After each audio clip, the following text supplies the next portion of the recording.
El capellán y el cuidado pastoral. El capellán y el cuidado pastoral. Ministrando efectivamente a las personas.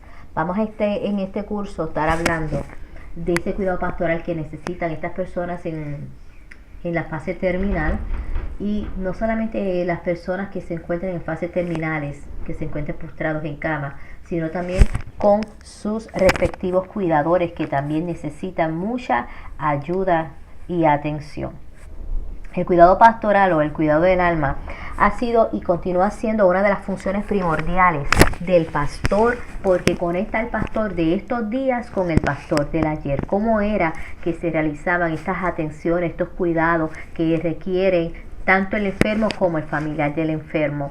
El cuidado pastoral tiene una rica historia desarrollada por nuestros antepasados y practicada desde el primer siglo, con el deseo de dar consuelo de Jesús al pueblo que sufre. El cuidado pastoral. La noción de cuidado pastoral es tan antigua como la necesidad humana y el llamamiento a dar respuestas a esa necesidad. Dentro de la tradición judeocristiana, el impulso de ocuparse de las personas surge de la naturaleza de Yahvé a la luz de la revelación. Él defiende la causa del huérfano y de la viuda y muestra su amor por el extranjero, según Deuteronomio 10:18.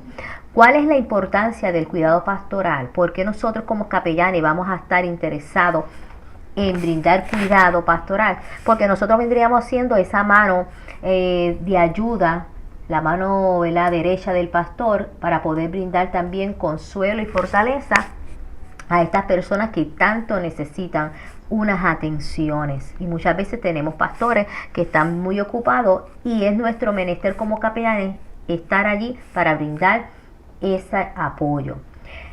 Las personas buscan espacios donde puedan ser ayudados de una manera confiable. ¿Quién de nosotros en algún momento no ha necesitado y ha buscado o ha anhelado ese cuidado pastoral, esa atención y esa protección que uno recibe, ¿verdad? Ese amor, ese cariño y comprensión de su pastor? Pues todo el mundo busca ese espacio.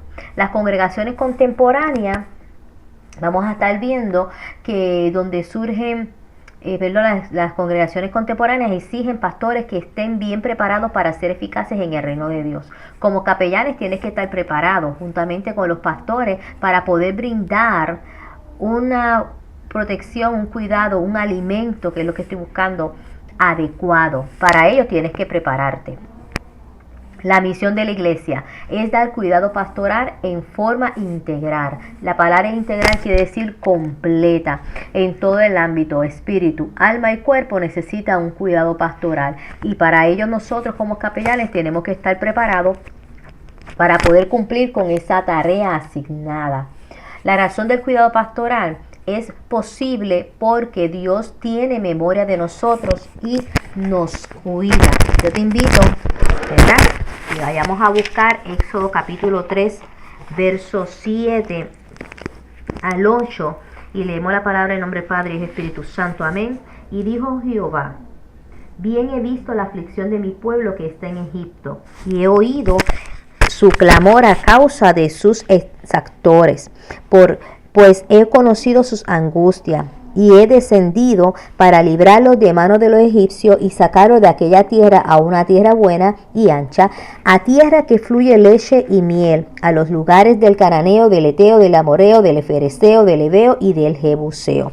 Aquí estamos viendo, ¿verdad?, una ilustración y una prueba de la atención y el cuidado que Dios brinda a sus hijos. Nos está diciendo que Dios vio la aflicción, la tristeza, la crisis por la cual estaba pasando su pueblo en manos de sus opresores. Y dice que conoció sus angustias y descendió a brindarle la ayuda. Nosotros como capellanes tenemos que estar conscientes de la necesidad que hay en el pueblo. Y vuelvo y repito, somos la mano de apoyo, ¿verdad?, la ayuda de nuestros pastores para poder brindar ese cuidado pastoral a aquellos miembros que así lo necesiten. También puedes buscar 2 de Reyes 25 y 1 de Juan 5, 14 al 15, en las cuales están viendo, ¿verdad?, las razones de la necesidad de un cuidado pastoral. El cuidado pastoral se da en respuesta a la memoria y el cuidado de Dios hacia mí, nuestra persona. Cómo nosotros hemos respondido, ¿verdad?, a lo que recordamos. Cómo Dios te ha cuidado. Qué brindado y cuidado, atenciones has recibido de parte de Dios. Así que piensas en otras personas y actuarás en su favor, en tu prójimo. Ya tengo memoria de lo que Dios ha hecho conmigo. Así mismo yo quiero brindarlo a mi prójimo. Así que es todo lo que yo hago por mi prójimo como responsabilidad y privilegio. Números capítulo 32, versos 16 al 22 y Marcos 12, 31 y 33. Vamos a ver entonces en esos pasajes cómo nos muestra una vez más que es nuestra responsabilidad, es nuestro deber poder brindar también ese cuidado pastoral que tanto necesitan nuestros hermanos en la fe. 4 funciones del cuidado pastoral o el cuidado de las almas son las siguientes. Número 1, sanar. La restauración de una persona a una condición de integridad con la suposición que la restauración alcance también un nuevo nivel de penetración espiritual y de bienestar. Una de las funciones primordiales del cuidado pastoral de esa alma es sanar. Muchas hay heridas en medio nuestro y necesitan ser sanadas, no solamente del cuerpo, sino del espíritu, del alma. Y ahí estamos nosotros para brindar, ¿verdad?, palabras de restauración, palabras de sanidad para estas personas, que sean restauradas a ese nuevo nivel espiritual. Segunda función viene siendo sostener. El ayudar a una persona que sufre a tolerar y sobresalir de alguna circunstancia cuando la restauración a su condición anterior o la recuperación de su malestar es imposible o tan remoto que parece improbable. Normalmente la acción sostenedora emplea como medio la conmiseración compasiva y trata de lograr un crecimiento espiritual, aguantando las experiencias inesperadas, dañinas o peligrosas. Tal vez la forma más común para sostener es la que usa el ministro pastoral con los que están en duelo. En otras palabras, el sostener. Vimos en la primera que era sanar, ahora vamos a sostener, vamos a apoyar, vamos a ayudar a estas personas que están sufriendo una enfermedad terminal, a estas personas que están pasando por medio de una crisis, a cómo tolerar y sobresalir de esa circunstancia.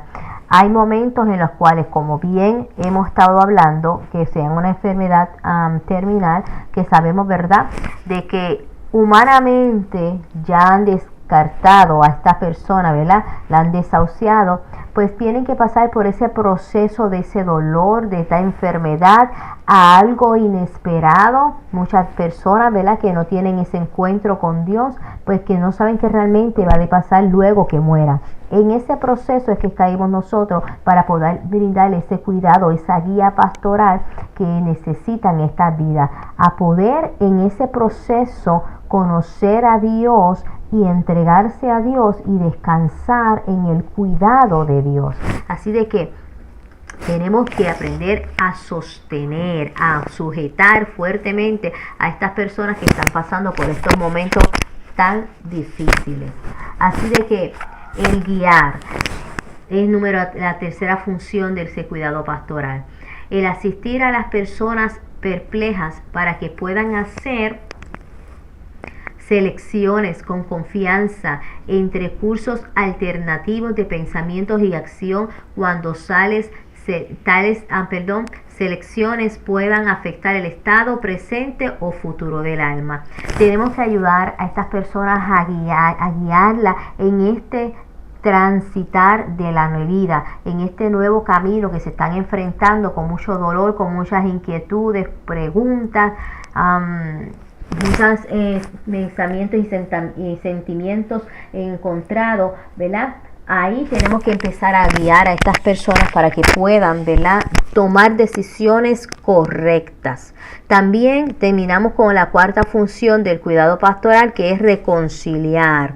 Tenemos que entrar entonces en la búsqueda del restablecimiento de las relaciones rotas entre los hombres y entre el hombre y Dios. Hay muchas familias en las cuales se van a encontrar situaciones en que tienen problemas familiares que no se hablan, hijos con padre, padre con hijos, alguna familiar que hay rota esa relación, pues tenemos que servir como ese vínculo, como ese puente de reconciliación para que se restablezca esta relación familiar. Pero lo más importante es restablecer la relación entre ese ser humano con el Creador. Muy importante que haya una reconciliación, que esta vida sepa hacia dónde va dirigida. Ok. Así de que en Mateo 9:35 refleja la necesidad del cuidado pastoral en los tiempos de Jesús. Jesús caminaba entre las necesidades de las personas. Nosotros actualmente estamos caminando en medio de muchas necesidades. ¿Qué hemos de hacer como capellanes? Se supone que estemos atentos a nuestro alrededor, qué necesidades hay para poder intervenir tal como lo hizo nuestro Señor Jesucristo. Así que el pastor o el capellán debe estar interesado en todas las necesidades de los creyentes. No decir, no, pues eso le pasa a Yadira porque ya se resuelva. No, tenemos que estar interesados, pendiente, mirando a tu alrededor, qué es lo que está sucediendo. No te hagas de la vista larga. Debe tener una buena capacidad de observación. El capellán, el ministro, tiene que tener esa capacidad de observación. Yo veo a Yadira diferente, no la veo sonriente, le pasará algo, hermano. Ve a acercarte donde esa hermana. Mira, hermana, le puedo ayudar, la noto diferente. Observe. Esté pendiente a dónde está la necesidad. Un ministro, ¿verdad? Observador, puede tener buenos resultados evangelísticos. Cuando tú eres un buen ministro que te gusta observar, vas a ser, ¿verdad?, un evangelista efectivo.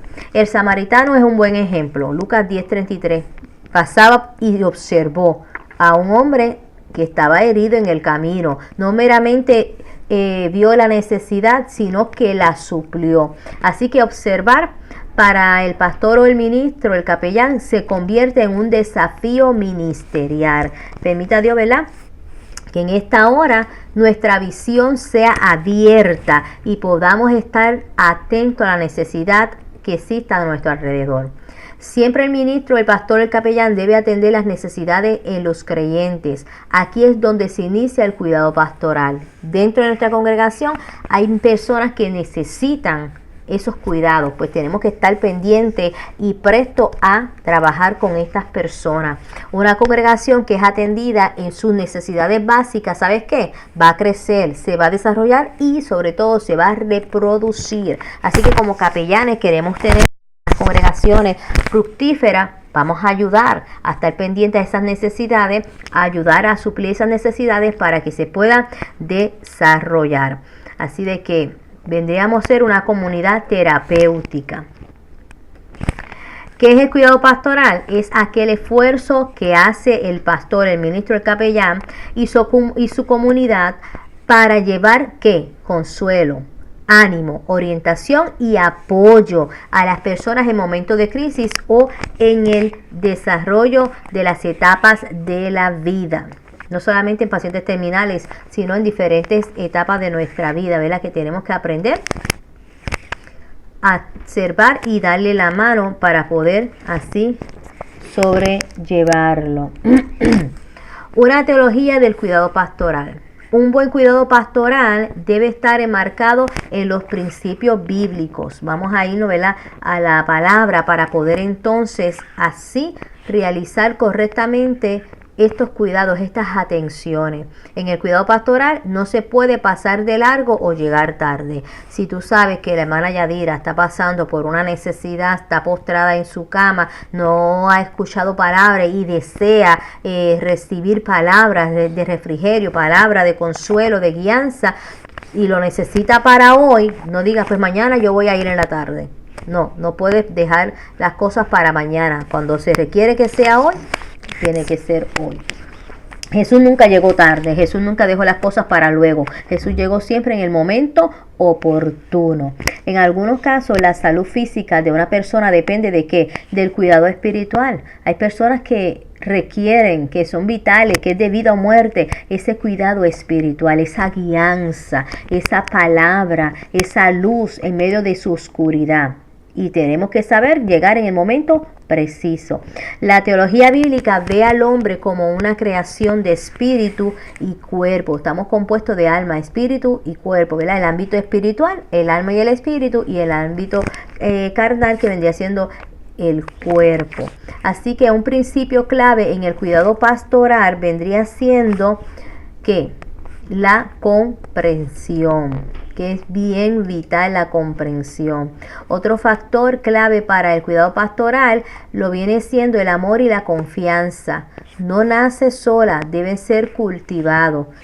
Además de comprender, de sentir esa empatía hacia la necesidad de nuestros hermanos, tenemos, ¿verdad?, que por lo menos nosotros aprender a qué, a desarrollar esa confianza y ese amor. Eso no va a crecer de la noche a la mañana. Esto es a base de ser cultivado, de ser trabajado.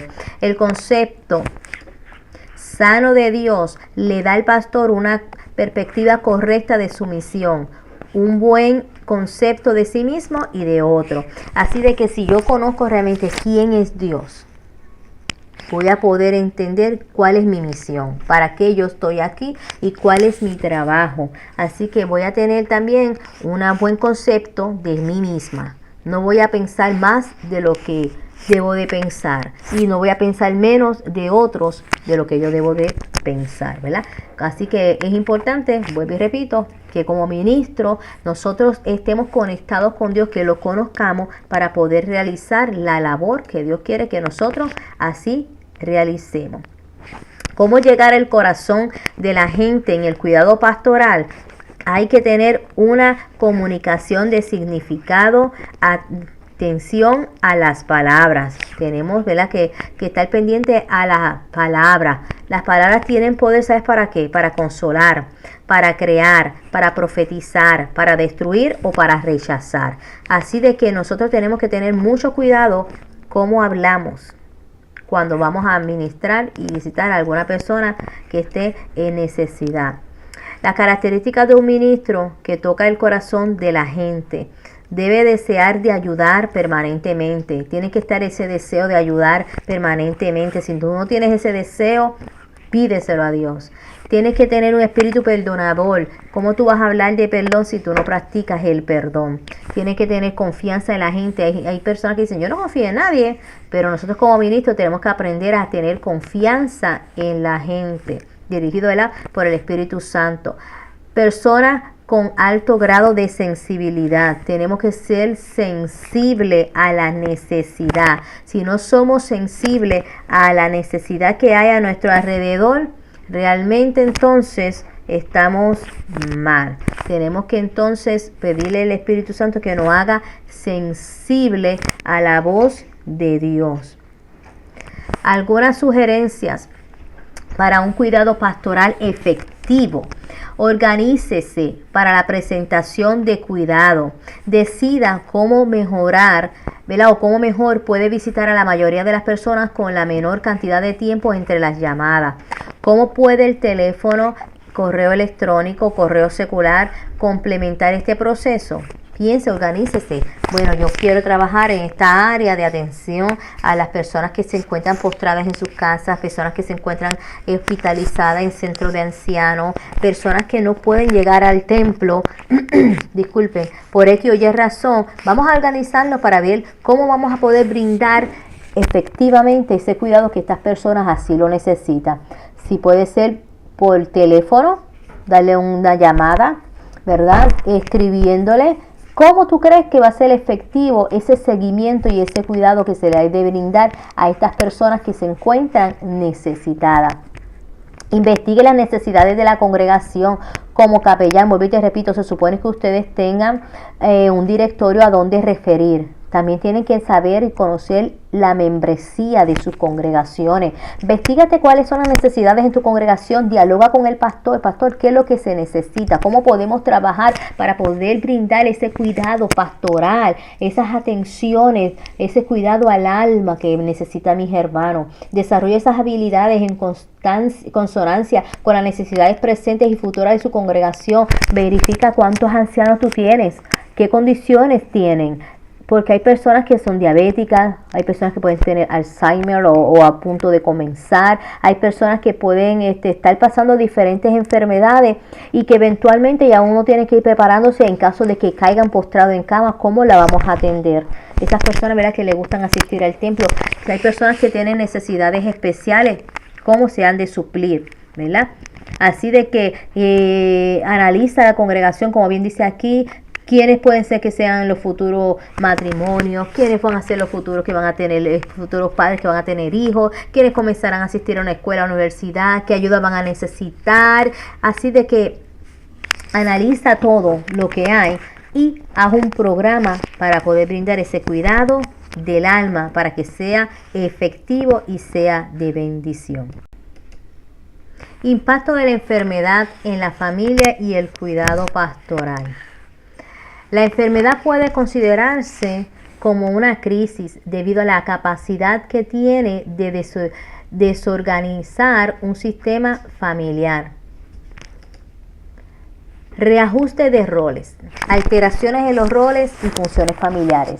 Vamos a ver entonces que cuando hay una enfermedad, el impacto es tal que va a haber un reajuste de roles, va a haber un cambio. Cuando enferma uno de los padres, es necesario que alguien lo cuide y sustituya las funciones afectivas y de autoridad.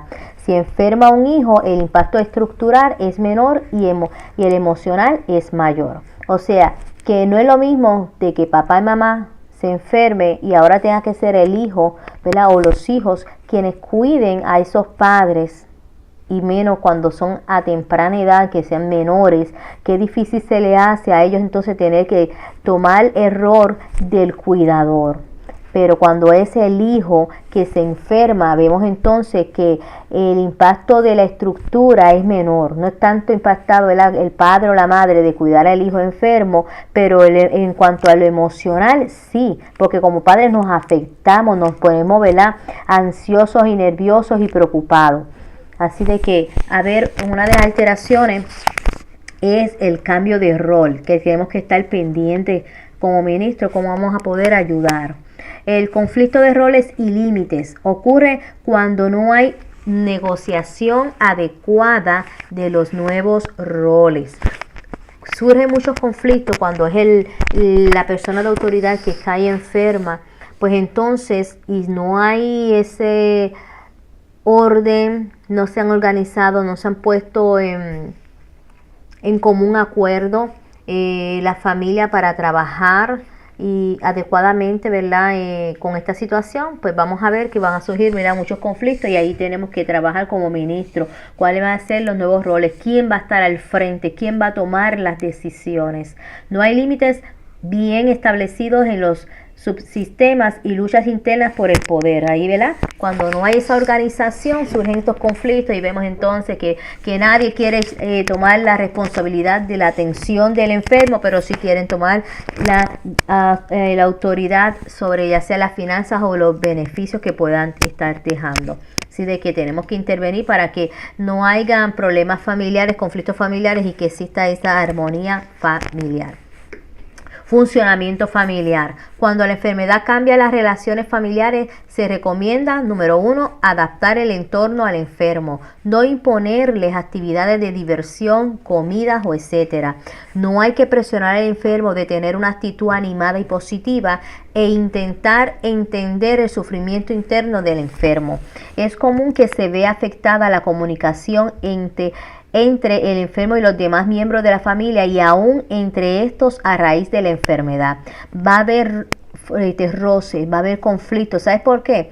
Porque esa persona que ha caído postrada, que está enferma, que sea una persona activa, es una crisis terrible para esa persona estar postrada. Ahora no puede hacer lo que antes realizaba. Por tanto, tú no puedes venir ahora como el cuidador, ¿verdad?, a imponerle tus pensamientos, tus sentimientos, tu diversión, tu manera de actuar a esa persona que se encuentra enferma. Vamos a ver, ¿verdad?, de que vas a poder llegar a lugares en los cuales el cuidador por ejemplo, le pone algún programa de televisor al enfermo que no le agrada, pero tienes que verlo, tienes que hacer esta actividad, tienes que comer esta comida porque es la saludable. No, no, no, no. Tenemos que ir trabajando poco a poco con sabiduría, tanto con el cuidador como el enfermo, para sembrar esa armonía, porque el cuidador tiene que entender al enfermo. No se puede presionar al enfermo en ningún momento. La comunicación familiar. Tendencia a ocultar al enfermo que va a morir. Pacto de silencio o conspiración de silencio. Esto se ve mucho en pacientes terminales, que cuando reciben la triste noticia de que tienen cáncer o que tienen alguna enfermedad que le queda poco tiempo, vemos entonces, pues no se lo digas a nadie. Empiezan los cuidadores, la familia, no le digas, doctor, no le diga, hábleme a mí, pero no le digas a él que le queda tanto tiempo o a ella que le queda poco tiempo. No, no podemos estar ocultándole nada al paciente. Debe ser, ¿verdad?, a una comunicación abierta. El hecho de que el paciente sospeche lo que va a ocurrir sin que pueda confirmarlo, ¿sabes qué? Que lo sumerge en una gran soledad. Le da miedo, indecisión, para poder despedirse de sus familiares. En el paciente, la ansiedad y la depresión causada por la incertidumbre del complot familiar trae consigo más problemas que beneficios, no solo para el paciente, sino también para la familia y para el médico. Así de que no se recomienda esto de estar guardando información al paciente. Así de que como capellán hay que estar pendiente y ayudar en ese proceso de comunicación. Otro problema que vamos a estar viendo de impacto de la enfermedad en la familia, cuando la enfermedad toca las puertas, vamos a estar viendo aislamiento y abandono. La familia busca aislarse para manejar la enfermedad de la mejor manera posible. Vamos a ver entonces que si la enfermedad terminal toca el hogar de algún miembro de nuestras congregaciones, muchas familias lo que hacen es se apartan, se alejan, no quieren estar en contacto con nadie porque quieren manejarlo ellos solos. Y tenemos que ayudarle, ¿verdad?, a comprender de que si se abren las puertas para que sean visitados y apoyados por personas sabias, llenas del espíritu, van a poder manejar mejor la situación.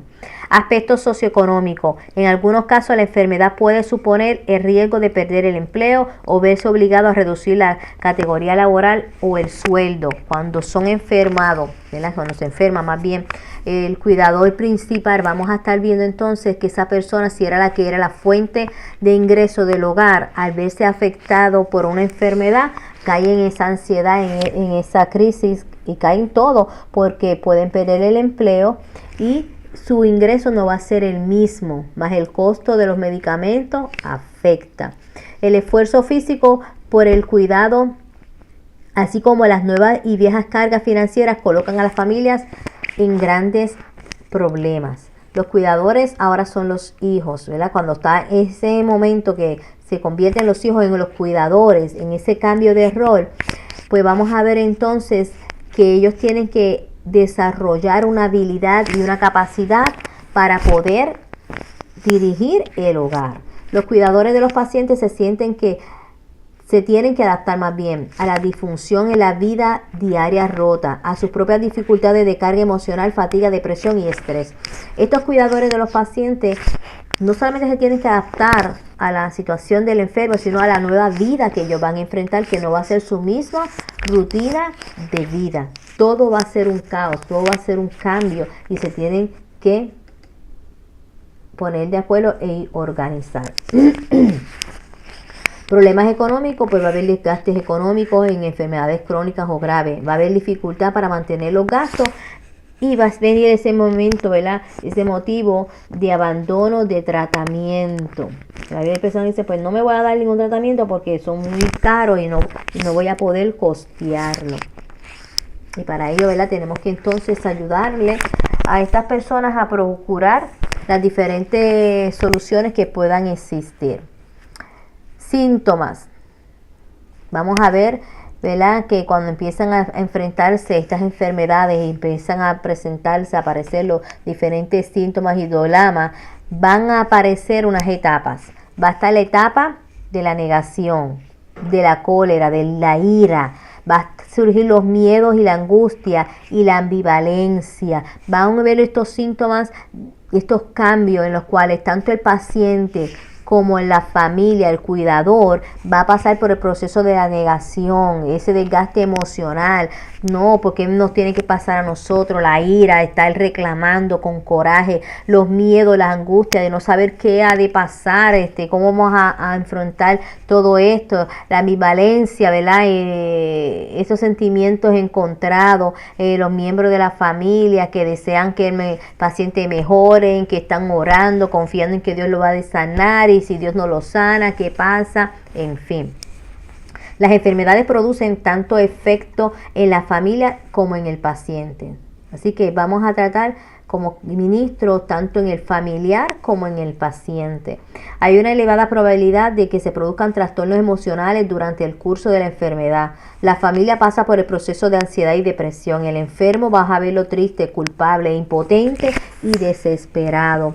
Se puede decir que los seres queridos del paciente sufren en las mismas áreas que el paciente, aspectos psicológicos, sociales, económicos y familiares, ¿verdad? Todo esto va a ser afectado a través de la enfermedad, ya sea en el paciente como en el cuidador y familiar, ¿verdad?, del paciente. Así que el enfermo y la situación de la hospitalización. Cuando una persona cae en un hospital, pues vamos a ver que va a tener sentimientos de aislamiento porque va a estar separado, ya no va a estar con la misma sociedad, con la misma familia. Todo el ambiente cambia, tiene pérdida de intimidad, ya no está en sus facilidades. Puede tener un cuarto compartido, ya no va a ser lo mismo. Va a haber una desesperación, una ansiedad, muchas veces una incomodidad al no estar en su medio ambiente acostumbrado.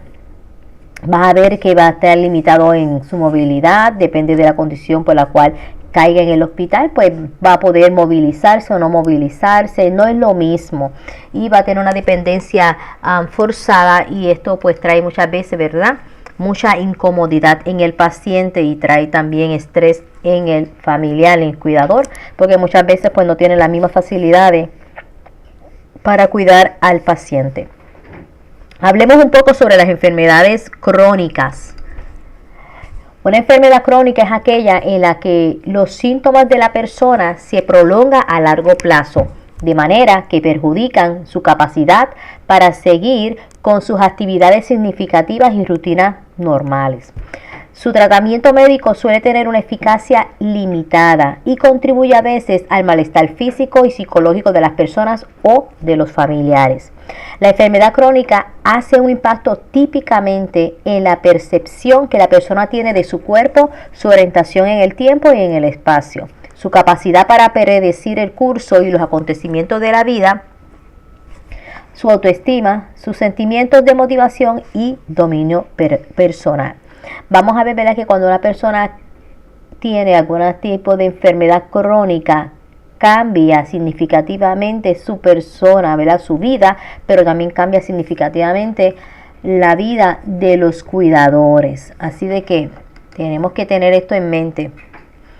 Las fases temporales de la enfermedad. Primero está la fase inicial, crisis. Está la fase crónica y la terminal. Dentro de la fase de crisis número 1 está la etapa de aprender a convivir con el dolor, la incapacitación y otros síntomas derivados de la enfermedad. Y también tiene que aprender a convivir y a manejar correctamente el ámbito hospitalario. En otras palabras, cuando una persona es diagnosticada con algún tipo de enfermedad crónica, para comenzar tiene que aprender a vivir con el dolor, porque toda enfermedad produce un tipo de dolor, una incomodidad en tu organismo. Así de que va a estar incapacitado para realizar cosas que estaba acostumbrado a realizar. Y también tiene que lidiar con los diferentes síntomas derivados a esa enfermedad. Tiene que aprender a convivir y a manejar, ¿verdad?, ese ambiente nuevo que va a estar rodeándole, que es muchas visitas al hospital, muchas visitas médicas, y todo esto pues genera una crisis. Dentro de la fase de crisis número 2 está dar un significado a la enfermedad que les permita una cierta sensación de control y competencia. hay que orientarse relacionado a esa enfermedad, cómo puede convivir con esta enfermedad y sobreponerse a esta enfermedad. En el caso de las enfermedades que no tienen cura, pues hay que aceptar que el cambio será permanente y ser capaces de establecer la continuidad de la identidad familiar. Aquí es importante que tanto el paciente como el familiar del paciente sepa si es una enfermedad que no tiene cura, tienen que aprender a convivir con esa enfermedad y con lo que conlleva.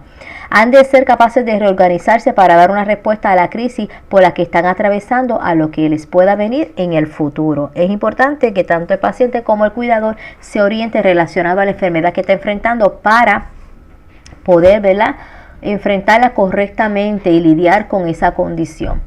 Está la fase crónica, viene marcada por la progresión de la enfermedad y el consiguiente cambio adaptativo. La tarea más importante es la de compatibilizar el cuidado a la persona enferma con una cierta normalidad de funcionamiento. En la medida de que el cuidador pueda ayudar al paciente a continuar su ritmo de vida lo más parecido a lo normal, como era cotidianamente, pues sería una gran ayuda para ambas partes, tanto el enfermo como el cuidador. Así que la fase terminal viene precedida por un periodo en el que la habilidad del fallecimiento se hace ostensible, dominando toda la vida familiar. Vienen los periodos de duelo y solución del duelo posteriores al fallecimiento y la reincorporación a la vida normal. 9 etapas en la vida. Está la fase terminal cuando ya no hay solución, ya estamos esperando, ¿verdad?, el momento de la partida. Tienen que estar preparados tanto el enfermo como el cuidador. Así de que la enfermedad crónica, el paciente y su familia se resume en el cuidado del enfermo, la situación de la enfermedad, ¿verdad?, ubicar esa enfermedad y desarrollo de la familia. Es importante conseguir el equilibrio entre las demandas del enfermo y el desarrollo familiar. Así de que dentro de todo este equilibrio que hay que procurar, ahí entra la función del capellán, del ministro, del pastor, para brindar ese cuidado pastoral que tanto se necesita. ¿Sí? La familia es una institución que influye con valores y pautas de conducta presentados por los padres, los cuales van conformando un modelo de vida para sus hijos, enseñando normas, costumbres, valores que contribuyan en la madurez y autonomía de sus hijos. La familia y los amigos del paciente terminal son testigos de que sufre debilidad progresiva. Van a ver cómo va padeciendo este enfermo, ¿verdad?, progresivamente, cómo va cambiando, ¿verdad?, su estilo de vida, cómo va sufriendo a raíz de la enfermedad. Número 2, que se hace cada vez más dependiente, y esto impacienta al paciente, inclusive muchas veces al cuidador. Ver cómo se va a hacer más dependiente de ayuda, que ya no puede hacer las cosas por sí mismo. Tiene menos control sobre su propio cuerpo. Van a ver, dependiendo del tipo de enfermedad, no va a tener control de su propio cuerpo. Va a tener una mente cada día más confusa, porque se va a ir prolongando y profundizando en el pensamiento de la condición, de qué enfermedad tiene, de que ya no puede hacer las cosas por sí mismo, pues la mente va fallando. Vamos a encontrar también que va a estar padeciendo de angustia, de miedo, de rabia, tristeza, culpas, cansancio, depresión, temor por su identidad social y familiar que va cambiando, y una incertidumbre económica. Así que ahí son muchos pensamientos y sentimientos encontrados que va a estar enfrentando el paciente, pero también vamos a ver que está afectada la familia y los cercanos al enfermo. Y es testigo activo de todas esas pérdidas que forman parte del sufrimiento que implica el proceso de morir. Etapas del duelo en el paciente y la familia. Ok. Vamos a ver entonces, primero que está la negación. Ya mencionamos anteriormente, ¿verdad?, este tipo de etapa. Vamos a pasarlo rápidamente. Está la negación. Es el primero de los síntomas que va a aparecer en el inicio de la enfermedad a partir del diagnóstico. Tanto la familia como el enfermo dudan que eso haya sido posible, ¿verdad?, en su entorno familiar. llega la rabia. Esta etapa se ve representada en diferentes formas, tanto por parte del paciente como la familia, del paciente hacia la familia y la familia hacia el paciente, ¿verdad? Se van a empezar echando la culpa, ¿por qué no te cuidaste? O ¿por qué no me ayudaste? Etcétera, etcétera. Está el regateo. En esta etapa la persona intenta cambiar todo lo que comprende sus dimensiones psicosociales y espirituales, con tal de tener de vuelta la salud. Bueno, Dios, si tú me sanas, yo voy a hacer esto. Si yo me sano, voy a hacer lo otro. Y la familia también, ¿verdad? Van a estar regateando a ver si logran obtener la sanidad. También vamos a estar viendo la depresión. En esta etapa de depresión, que es la etapa número 4, pues vamos a ver que en esta etapa la persona, al verse sin más métodos para lograr la recuperación de la salud, junto con la ansiedad que le genera, se interna en una etapa donde se ubica en un estado de depresión que no le va a permitir correctamente interactuar con el ambiente. Va a ser un ambiente tenso, de ansiedad, de miedo, que no va a permitirle funcionar correctamente. Finalmente vamos a estar viendo la etapa de la aceptación, que es aceptar su enfermedad. Al paciente le permitirá adquirir una actitud más positiva ante su padecimiento. A la familia, pues, en la aceptación le va a proporcionar la oportunidad de mejorar la relación con su familia enferma, ¿verdad? Con el enfermo. Así que en estas etapas es menester que el capellán, el ministro, esté mano a mano tanto con el enfermo como con el cuidador. Actos fundamentales a favor del paciente terminal: no lo rechaces, sé el amigo, ese ser amado que siempre has sido, tócalo. Hay pacientes, ¿verdad?, que necesitan ese tacto, que es muy importante. No está solo. En un simple apretón de mano le hace saber que todavía le importa. Llámale y dile que trae su plato favorito, que quieres darle algo, leerle algo, que llevarle una música, algo que tú sepas que le agrada a esa persona. Compártelo. Cuida de sus niños. Eso también, ¿verdad?, necesita tanto el enfermo como el pariente que alguien llegue y le dé la mano. Si tiene niños, atender a esos niños es un alivio. Llore y ríe con él cuando él lo haga. Si está llorando, ¡ay, no deja de llorar! No se le dice así, sino, ¿verdad?, si tienes que llorar, llora con el que está llorando y ríe cuando esté riendo. Invítale a salir, ¿verdad?, a cambiar el ambiente. Si el paciente no puede, pues muévele el ambiente dentro de sus facilidades, pero también invita al cuidador. No nos olvidemos de ese cuidador, ese familiar que está ahí y que realmente necesita ese cambio urgente. Así que vamos a estar viendo también, ¿verdad? Anúnciales antes de visitarle, dar un toque, no llegue de momento, que sobre todo si el familiar está bañando al paciente o no ha tenido tiempo de organizar la casa, se va a sentir incómodo, se va a sentir mal. El capellán nunca llega de sorpresa, siempre, ¿verdad?, llega en el momento que así lo necesiten y lo avisa con antemano. Sé creativo. Háblale acerca de lo que pasa, de los temas, a preguntar si desea. Escucha, aprende a escuchar. No mientas acerca cómo se ve. No llegues a extremos diciendo lo bien que luce cada día o cómo está de acabado. No. Así que inclúyale en la toma de decisiones. Cuando se vayan a tomar alguna decisión, si el paciente está consciente, inclúyele, no lo dejen aparte. ¿Verdad que los familiares entiendan esto, que es importante? Manténlo actualizado, mantén a ese paciente informado de lo que le está aconteciendo. Ayúdale en las limpiezas, en lo que necesiten hacerle. Así que es importante, ¿verdad?, de que el capellán, el ministro, asesore correctamente a los familiares para esta etapa. Tanatológicamente, la mejor muerte es aquella que permite una preparación para ella. Cerrar los círculos de la vida. Cuando una persona está en un ambiente, en una etapa terminal, es importante llevarlo de la mano a ese proceso.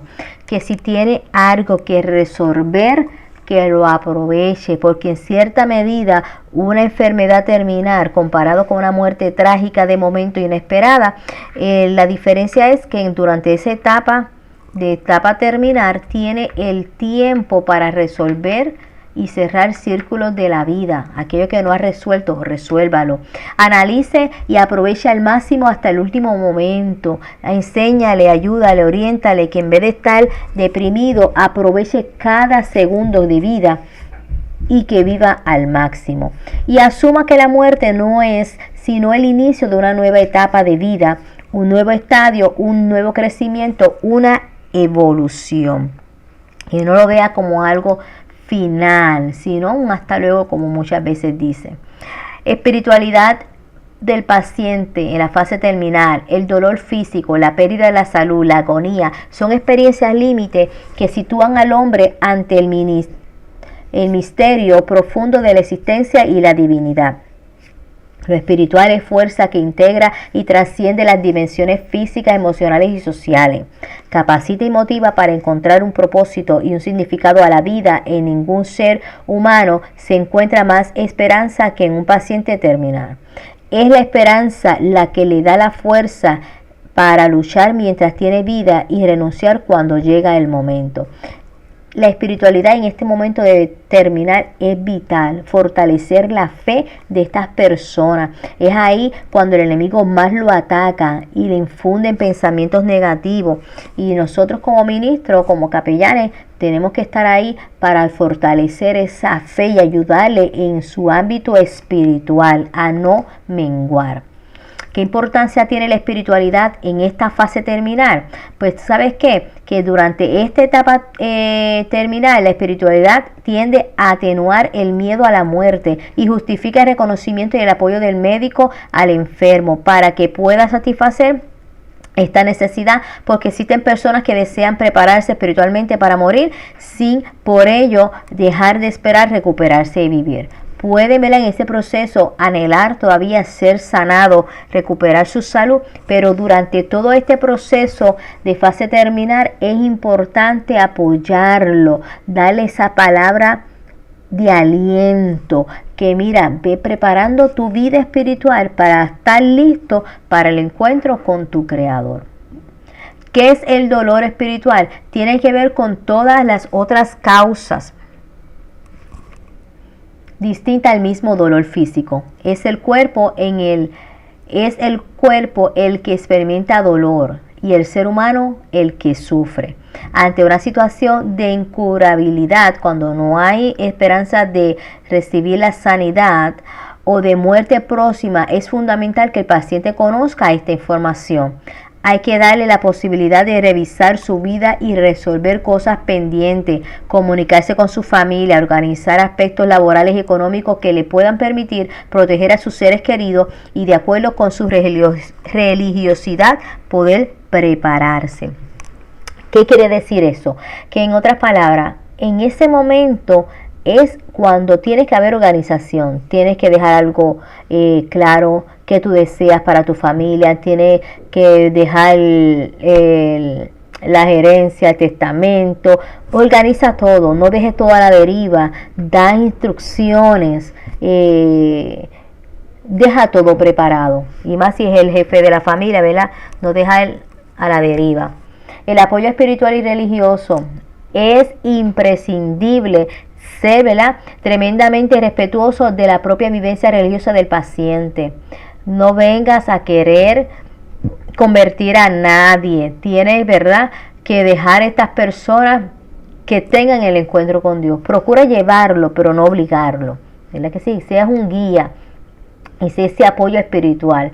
Para la familia también es de gran alivio el ayudarlos a descubrir o fortalecer la oración, reforzar su oración, entender, ¿verdad?, el papel fundamental de la espiritualidad en medio del dolor físico. Así de que es importante de que brindemos ese apoyo a el cuidador. La sobrecarga del cuidador. El curso de ciertas enfermedades va a llevar al paciente a estar postrado en una cama, produciendo un deterioro progresivo de las funciones del individuo. Pues esto va a implicar que la familia tiene que asumir el cuidado de estas personas. Y la ayuda inicial se centra en pequeñas cosas de la vida cotidiana y luego va a ir progresivamente cayendo más peso sobre el cuidador. Así de que vamos a ayudar al cuidador a no sobrecargarse. Sobre consecuencias negativas del cuidado, vamos a ver cambios en las relaciones familiares, subir nuevos roles, ya lo mencionamos, va a procurar y va a crear conflicto. Cambios en el trabajo y en la situación económica, ya no va a ver lo mismo, no va a tener el mismo tiempo libre. La salud del cuidador también va a ser afectada porque no va a tener, ¿verdad? Si tiene mucha carga, no se va a cuidar, va a tender a descuidarse.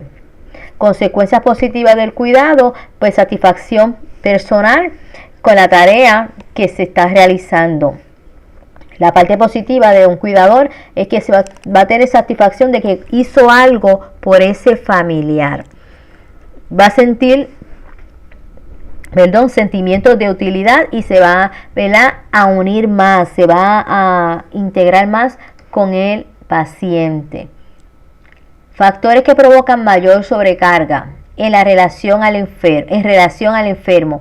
La demencia ya intensa o profunda, larga duración desde el diagnóstico de la enfermedad, cuando hay delirio, cuando el enfermo impide, ¿verdad?, que su cuidador duerma por las noches porque hay paso que impiden el descanso. En la relación al cuidador, vamos a ver los factores que provocan mayor sobrecarga. Va a ser la mala salud física previa, con historial previo de depresión. Si la persona que cuida al paciente tendrá depresión, pues, o trastorno de personalidad, eso va a perjudicar. Si no tiene un vínculo de familiares extra o amigos íntimos que lo apoyen, pues vamos a ver, ¿verdad?, de que todo esto va a traer conflicto. El síndrome del cuidador quemado va a consistir en un profundo desgaste emocional y físico que va a experimentar la persona que conviva con el enfermo. El cuidador puede sufrir, ¿verdad?, sentimientos de carga, de depresión, de ansiedad, de que está cansado, se va a sentir solo. Y hay que estar ahí para poder darle la mano. Se va a sentir impotente al ver que el paciente cada día va para atrás, ¿verdad?, y no mejora y no puede hacer nada. ¿Cómo pueden evitar el cuidador en caer en este síndrome de agotamiento? El primer paso consiste en que el cuidador del paciente reconozca que necesita ayuda. Ese cuidador necesita reconocer, necesito ayuda, necesito quien me dé una mano. Aceptar que estas reacciones de agotamiento son frecuentes e incluso previsibles en un cuidador. No olvidarse de sí mismo, hay que ayudar a ese cuidador que se dedique tiempo, que busque ayuda cuando tiene estos síntomas, ¿verdad?, de que está agotado, porque el problema es que cuando la persona que cuida al enfermo está agotado, no va a tratar bien al enfermo y va a producir peores consecuencias. Mira, otra manera de poder evitar esto es evitar el aislamiento. Saber cuándo ha llegado a su límite, delegar tareas, expresar abiertamente a otros sus frustraciones o temores, planificar las actividades de la semana y del día, promocionar la independencia del paciente a medida que puedas ayudar al paciente a tratar de ser independiente en lo que pueda, sería de gran ayuda. Verificar si tiene programas de respiro cerca, programas o centros de ayuda, para que pueda entonces así solicitarlo y aprovecharlo. Así de que este ha sido el curso para poder ayudar al cuidador y al paciente en la etapa terminal. Como capellán, vuelvo y te repito, sé de ayuda, mira lo que hay a tu alrededor, brinda tu mano ayuda y déjate utilizar por el Señor. Dios te bendiga.